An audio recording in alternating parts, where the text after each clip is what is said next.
The Illuminati does exist. The secret society is so notorious that many have assumed it resides only in legend and myth.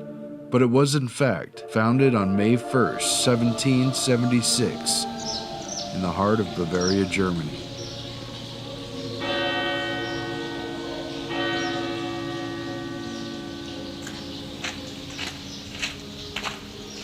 I'm standing here in the old city of Ingolstadt, where May 1st, 1776, Professor Adam Weishaupt founded the Illuminati, his attempt to create a new world order by deception.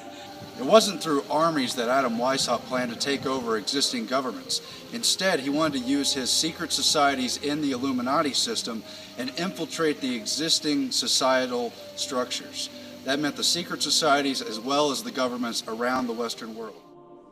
The secret sect Adam Weishaupt founded on May 1st, 1776, was originally named the Perfectibilists, and only later changed to its more notorious moniker, the Order of the Illuminati.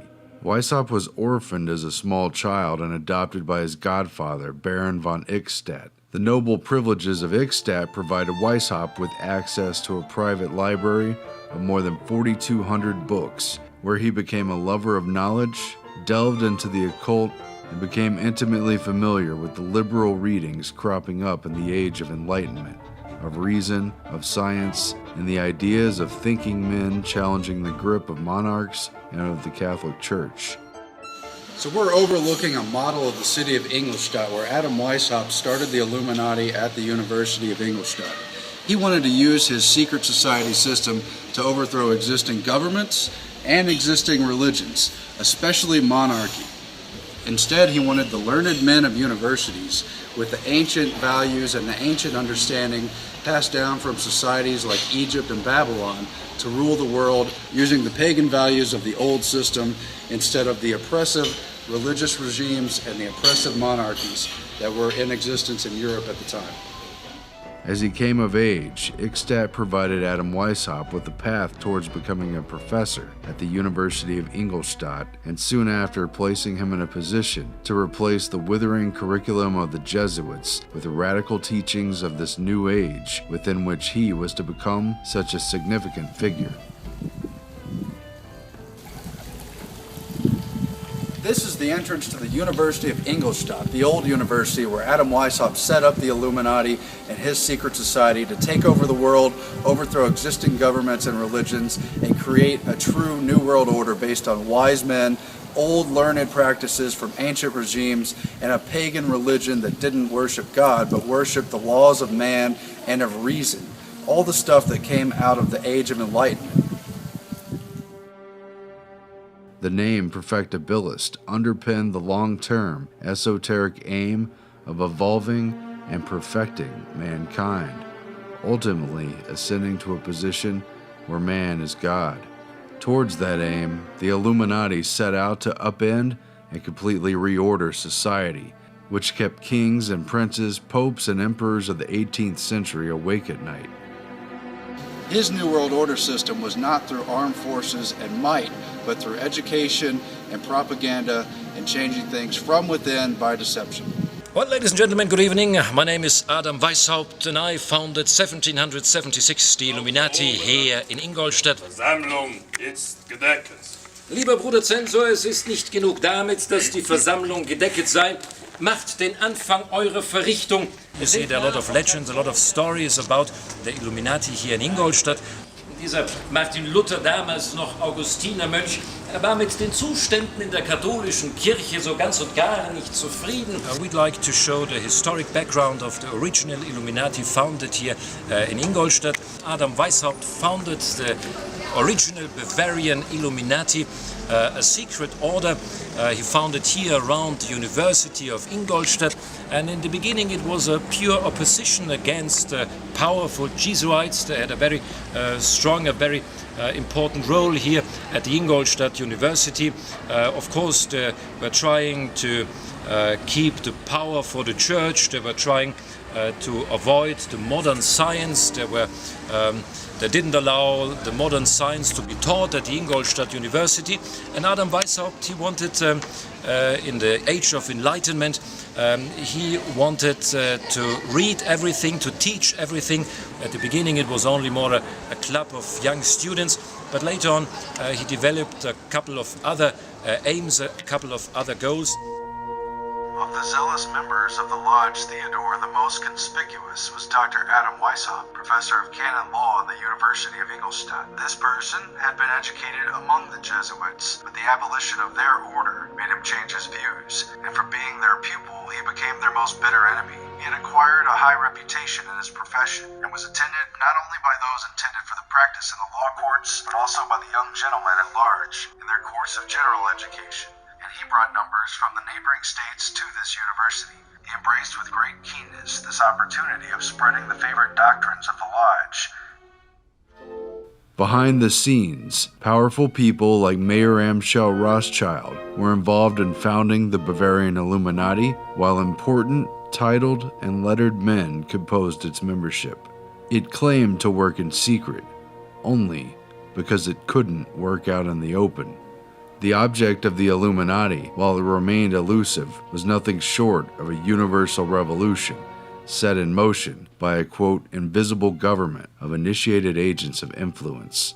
As Terry Melanson explains, in 1777, Weishaupt was initiated into the strict observance lodge Zur Behutssamkeit, wherein he was deeply influenced by the concept of quote-unquote unknown superiors, whom he believed were silently and omnisciently watching his all within the organization, as any member might secretly inform these unknowns at any time of any misconduct. There was a check at all times on behavior. It was this concept that Weishaupt impressed upon his Illuminati membership, even as they joined and took over this Munich-based lodge, expanding its reach.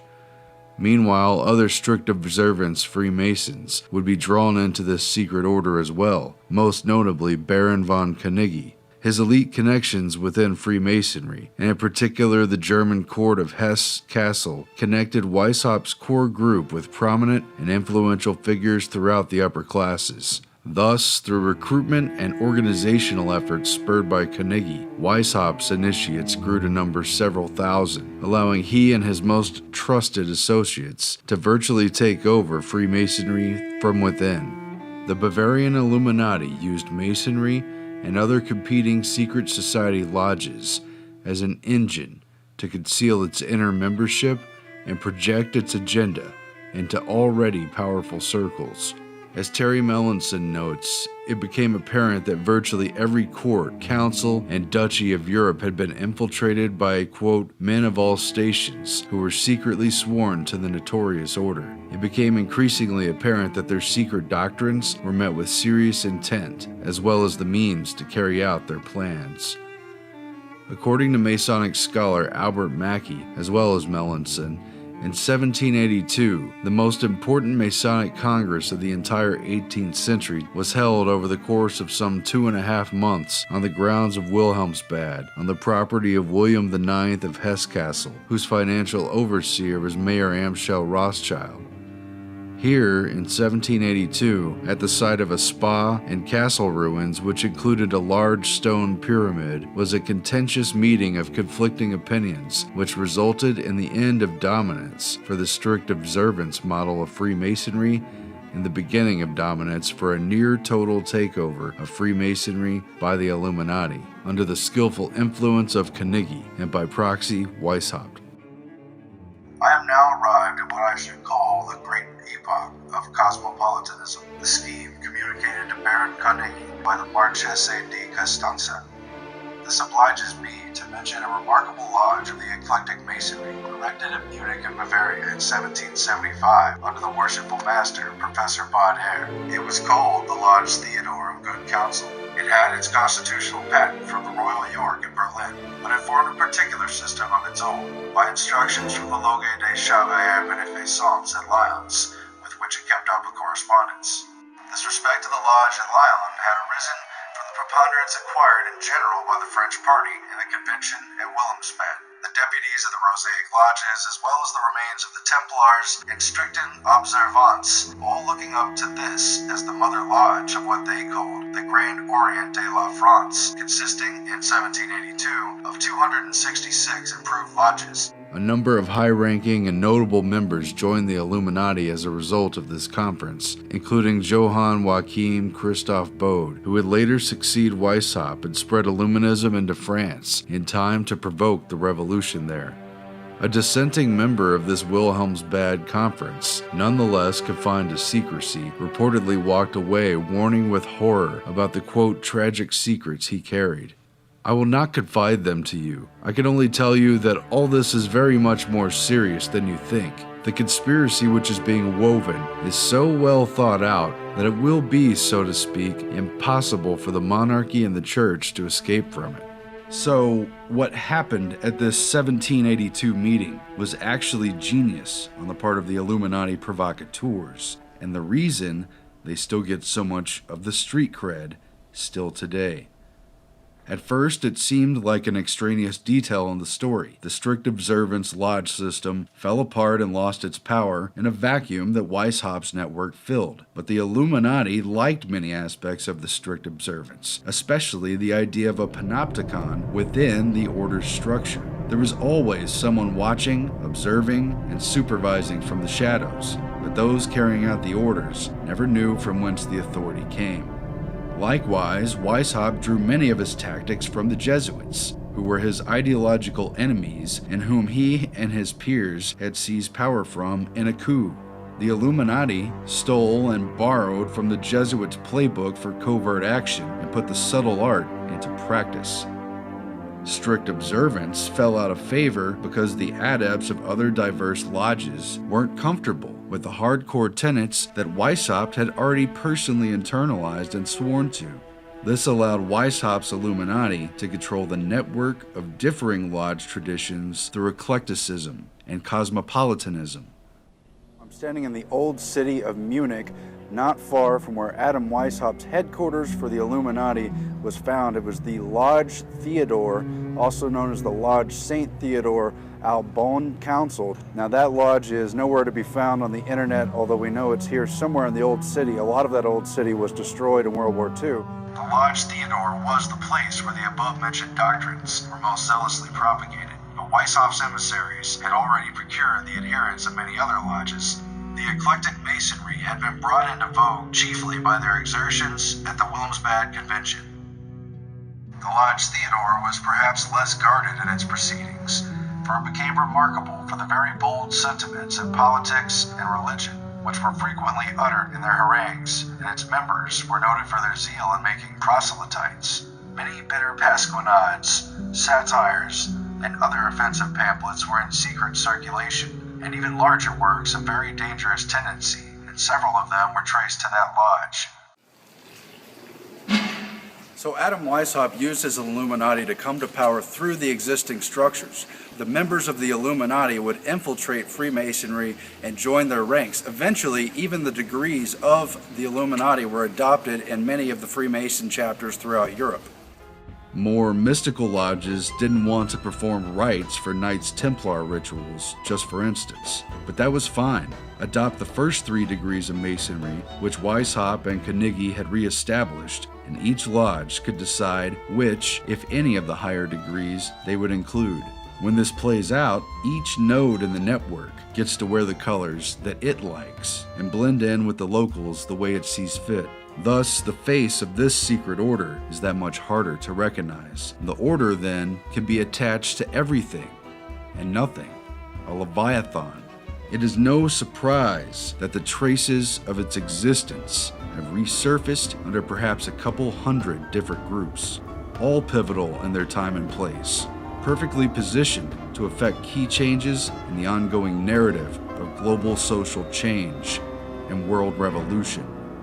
Skull and Bones and America's Secret Society fraternities, the Cecil Rhodes Round Table and Secret Society, the Fabian Socialist, the Cambridge Apostles, the Bolsheviks in Soviet Russia in particular, and Marxist communism and various forms of socialism in general. the Theosophist and Gandhi in India, Lawrence of Arabia and Milner's Kindergarten, Les Amis Réunis in the French Revolution, both Democrats and Republicans, and all manner of ancient orders revived as mascots in this multi-generational struggle. These groups feed off of conflict and division. They can operate within the range of ideas that the locals in each theater and venue will respond to and accept through capitalism and communism, through atheism and through religion. Can you appreciate the complexity, the totality, the subtlety? It'll take us years to finish pointing fingers and unraveling what has been done. Meanwhile, a secret network goes on weaving a fabric quietly from the shadows. I mean, do you get it? Can you appreciate what is and has been going on here? Afterwards, the secret order's influence knew no bounds in the sphere of politics and social life, but it made plenty of enemies with rival groups along the way, as well as the existing infrastructure. Its promotion of revolution, freedom from the prevailing system, the justification of suicide and of poisoning rivals, of blackmail and infiltration, as well as its anti-religious, pro-reason stance, all served to make the Illuminati a notorious band of rogues to watch out for. Adam Weishaupt's Bavarian Illuminati utilized secret code names to hide their identities and keep them from being discovered from the existing authorities as they tried to use deception and infiltration to change those structures from within. Weishaupt's code name was Spartacus, and similar code names from the ancient world were given to the other members, and also code names for the cities and locations where they operated throughout Europe and eventually throughout the Western world. When the messenger carrying the secret documents of the Illuminati was struck by lightning and its membership list and agenda was revealed to the monarchies of the day, the group was outlawed. Its membership had to spread to the four winds and head to other countries where they thought they could be safe. With a spreading paranoia among the nobility and upper classes taking hold across Europe, the Illuminati were banned officially by the Duke of Bavaria in the years 1784, 1785, 1787, and 1790. A number of police busts turned up evidence of the group's dealings, its members, and the reach of their plot, putting forward further pressure to outlaw the group. Second in command to the Illuminati, Adolf Freiherr von Carnegie ostensibly disbanded the group internally known as those who've been cursed by posterity. The Illuminati was officially over in 1785, and Carnegie stepped down from his position. However, historians have conclusively found that von Carnegie simply revived the Illuminati under the guise of numerous reading societies, as Weishaupt had originally instructed. Weishaupt told his initiates, quote, "Conceal the very fact of our existence from the profane. If they discover us, conceal our real objective by profession of benevolence. If our real objective is perceived, pretend to disband and relinquish the whole thing, but assume another name and put forward new agents." This plan was carried out with precision. Top brass of the Illuminati, von Carnegie and Johann Joachim Christoph Bode, re-established the organization under the guise of publishing houses that pushed for the printing of controversial Enlightenment literature while operating behind the scenes via a clandestine inner circle that directed the agenda. Adam Weishaupt was exiled and took asylum with Duke Ernst II of Saxe-Gotha until his death in 1830. Look, er Totenmaske von Johann Adam Weishaupt. It's the death mask. Operations were rumored to continue under J.J.C. Bode through reading societies and publishing houses, pushing controversial literature, and through an invisible network of operatives scattered around the world. The short-lived official existence of the Order of the Illuminati overlapped significantly with the American Revolution, which spanned 1775 to 1783, as well as the French Revolution, which peaked between 1789 and 1795. For better or for ill, the first shots of a worldwide revolution had been fired. and the brush fires set in the minds of men had begun to spread. Now, America's founding fathers were mostly Masons. Almost all of them were within the Masonic power structure. They met at lodges and discussed many of their secret plans in those lodges. Likewise, the English they were fighting against were also mostly Masons, but they kept to separate lodges, and they planned much of their agenda inside those lodges where the members were required to keep secret. Of course, the Illuminati also came to America after its founding in 1776, and through the lodge system of the Masons and other secret societies began to infiltrate the society. They found many friends in America, particularly through the promotion of their doctrine for a New World Order and the enshrinement of the rights of man under the understanding of the Age of Enlightenment.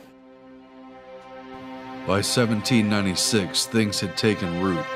In his farewell address, published in papers in the fall of 1796, a retiring George Washington warned the young American nation that he was concerned with the rising dangers of factions, operating under manipulative and opportunistic combines and associations, as he termed them, which could serve as powerful engines for taking over the reins of government.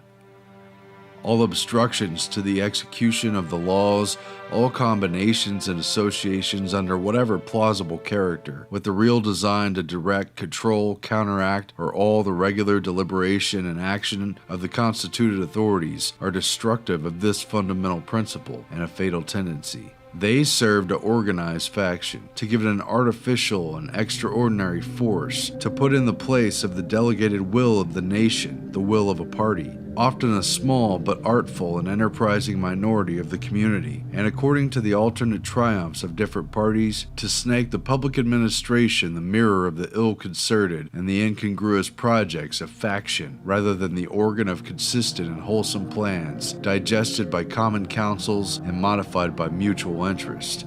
However, combinations or associations of the above description may now and then answer popular ends. They are likely in the course of time and things to become potent engines by which cunning, ambitious, and unprincipled men will be enabled to subvert the power of the people and to usurp for themselves the reins of government. There were different factions inside America, the Federalists primarily in the North, and the Democrat Republicans primarily in the South. Thomas Jefferson and John Adams were the leading figures of those factions. Jefferson, part of the Democratic Republicans, based in Virginia and the southern states, and John Adams, based in Massachusetts. The 1797 publishing of John Robison's Proofs of a Conspiracy, which became popular and widely read in America, formalized the growing concerns in the English-speaking world about a network of influence out of control. The Illuminati had become a big talking point in the day. Privately, Washington acknowledged that the influence of the Illuminati and Jacobins clubs had spread to America, though Washington denied that it had taken root inside the Freemasonic lodges inside the United States, despite the complete integration of Masonry and Illuminati across Europe. Washington instead shifted blame to the Democratic-Republican clubs that had popped up supporting Jefferson and Madison's party. In a letter dated September 25, 1798, George Washington responded to one G.W. Snyder, "I've heard so much of the nefarious and dangerous plan and doctrines of the Illuminati, but never saw the book until you were pleased to send it to me. I wish to correct an error you have run into of my presiding over the English lodges in this country. The fact is I preside over none, nor have I been in one more than once or twice within the last 30 years. I believe, notwithstanding, that none of the lodges in this country are contaminated with the principles ascribed to the Society of the Illuminati." In another letter dated October 10, 1798, Washington acknowledged receipt of G.W. Snyder's letter and of Robison's book about the Illuminati. In a third letter from October 24, 1798, former President George Washington wrote, "It was not my intention to doubt that the doctrines of the Illuminati and the principles of Jacobinism had not spread in the United States. On the contrary, no one is more truly satisfied of this fact than I am. The idea that I meant to convey was that I did not believe that the lodges of Freemasons in this country had, as societies, endeavored to propagate the diabolical tenets of the first, or the pernicious principles of the latter, if they are susceptible of separation. that individuals of them may have done it, or that the founder or instrument employed to found the democratic societies in the United States may have had these objects and actually had a separation of the people from their government in view is too evident to be questioned. These democratic clubs were secret societies where Illuminist members, Masonic members, and those promoting states' rights, mainly in the South, were able to meet in secret and agitate for their point of view. Because of this, they were seen as very threatening by the Federalist factions, mainly in the North, and attacked through the press of the day and through pamphleteering, and especially through the clergy, mainly based in Massachusetts. It was no secret that Washington disagreed with the growing wave of dissent against the centralized policies spearheaded by Alexander Hamilton within his administration. Thomas Jefferson had left the administration to organize America's second political party, the Democrat-Republicans. Just as in France, which had turned revolutionary on the tail end of Jefferson's term as U.S. diplomat in Paris, this American party was to be a people's party, rousing the rabble and seeking to upset the balance of power so carefully arranged by the prevailing founders of the day. Jefferson's support for the French Revolution had fostered support for the growth of Democratic-Republican societies, which operated in a manner consistent with other independent Masonic lodges, and which continued to grow in strength even after France's reign of terror turned the Revolution to a bloody dark red color. In 1800, Jefferson wrote to the Bishop James Madison, cousin of the later president, acknowledging Robeson's book casting the Illuminati in a dark light, and instead defended Adam Weishaupt as a, quote, enthusiastic philanthropist who embraced the ideals of science, reason, virtue, and the, quote, perfectibility of man, though Jefferson claimed to have no previous knowledge of his work.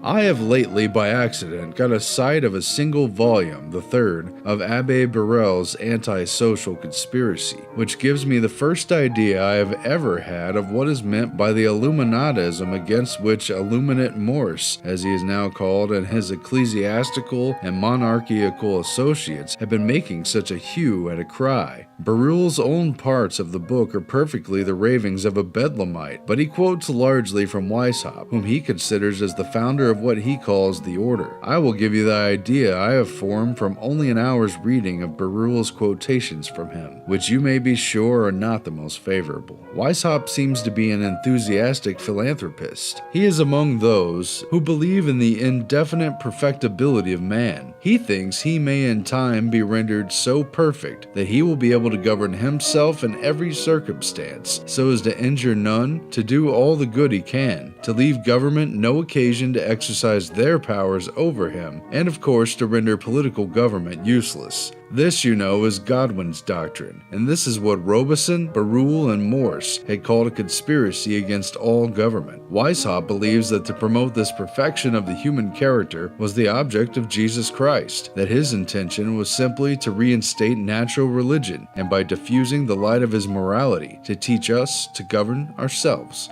As Weishaupt lived under the tyranny of a despot and priests, he knew that caution was necessary even in spreading information. He proposed therefore to lead Freemasons to adopt this object and to make the objects of their institution the diffusion of science and virtue. He proposed to initiate new members into his body by gradations proportioned to his fears of the thunderbolts of tyranny. This has given an air of mystery to his views, was the foundation of his banishment, the subversion of the Masonic order, and is the color for the ravings against him by Robeson, Birrell, and Morse, whose real fears are that the craft would be endangered by the spreading of information, reason, and natural morality among men.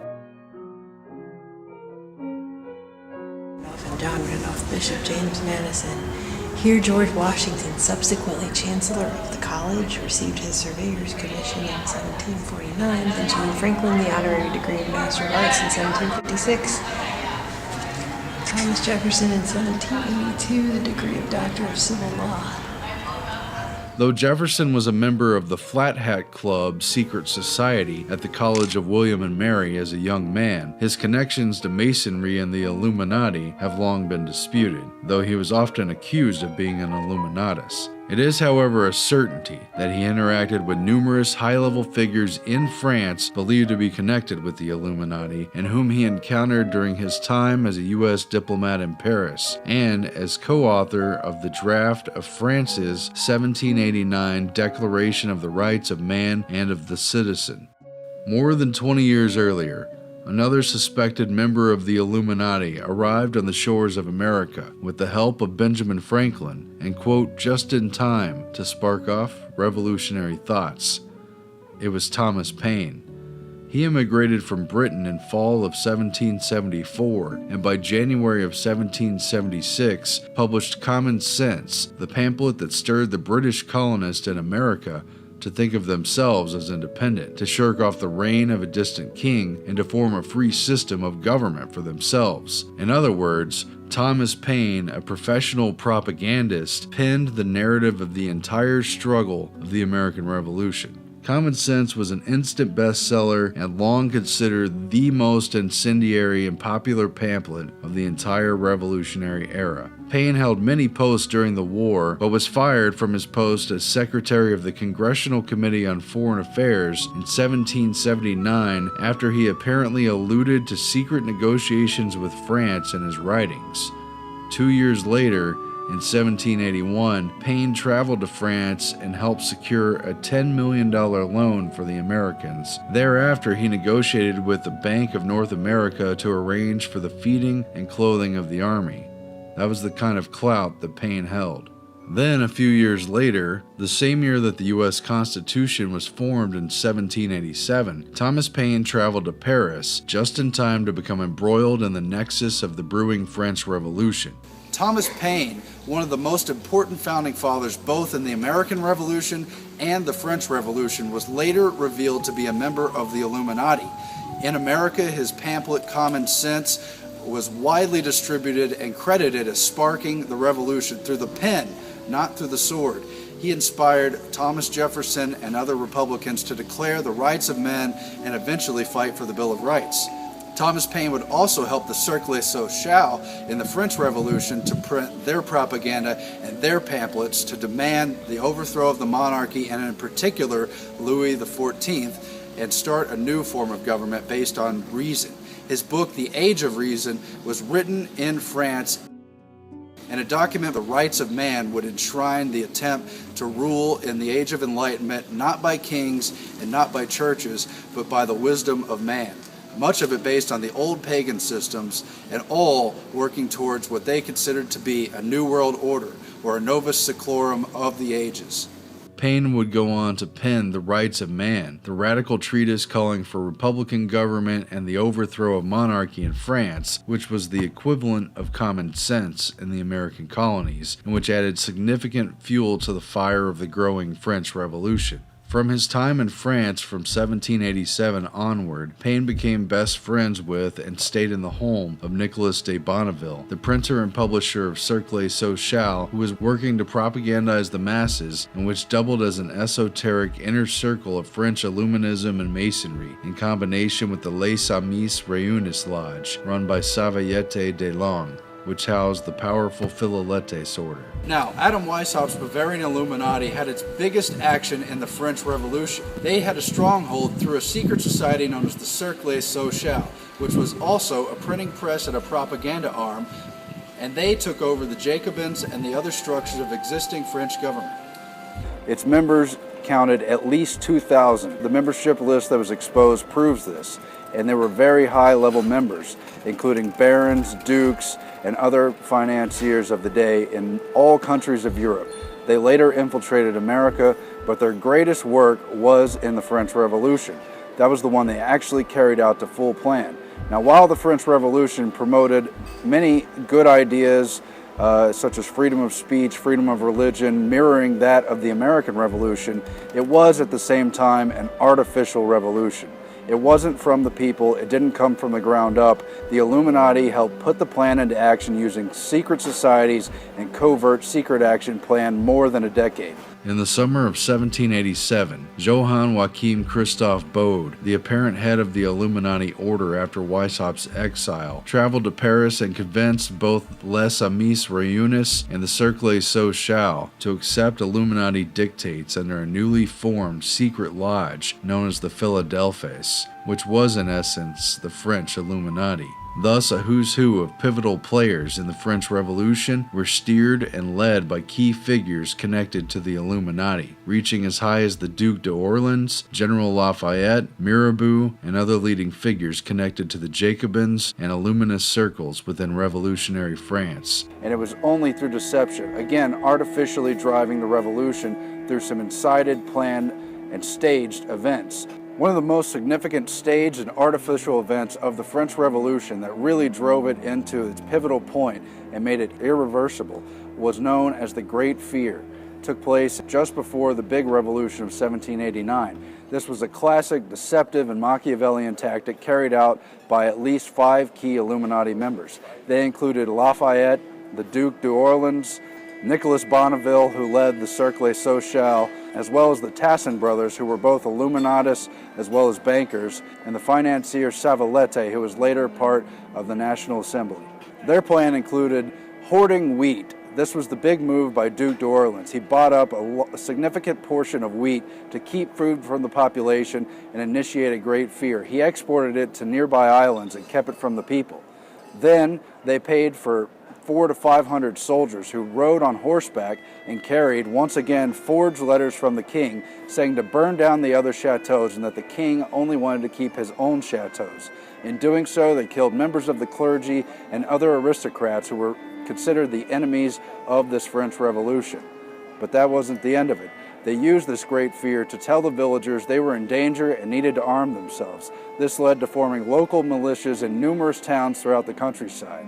Once a critical and pivotal number of these local militias were formed, Nicolas Bonneville of the Cercle Social publicly called for the First National Guard, a national assembly of regular populace who were armed as a militia. This would allow them to effectively check the power of King Louis XVI and his armies and lead eventually to the Second Revolution, where the king was removed from power and later killed.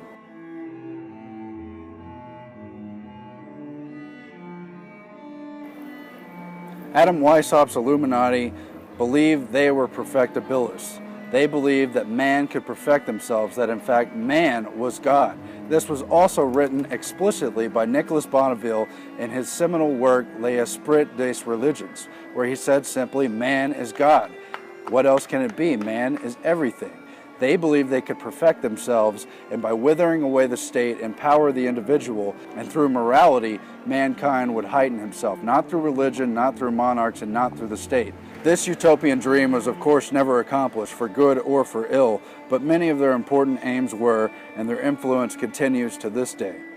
In this way, and through the reading societies of the Enlightenment period, the Illuminati continued its influence and did everything in its power to launch a worldwide revolution that would stop only when man was free enough to rule himself, at least that part of man who were considered truly enlightened. The rest, of course, would have to be looked after by an elite guardianship, an invisible set of rulers looking after the rest of humanity that was too ignorant and too slow to wake up from its slumber.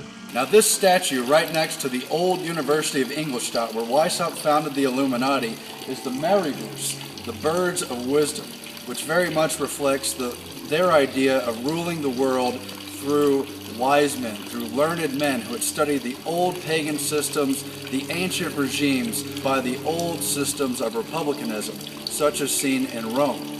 But the true legacy of the Illuminati continues. It was the working model for a secret government, cleverly concealed within existing institutions and perpetuated by the lure of its secret mysteries and seemingly noble aims. But those occultic religious trappings only disguised its true work, infiltration and domination. And we are, as a people, opposed to secret societies, to secret oaths, and to secret proceedings.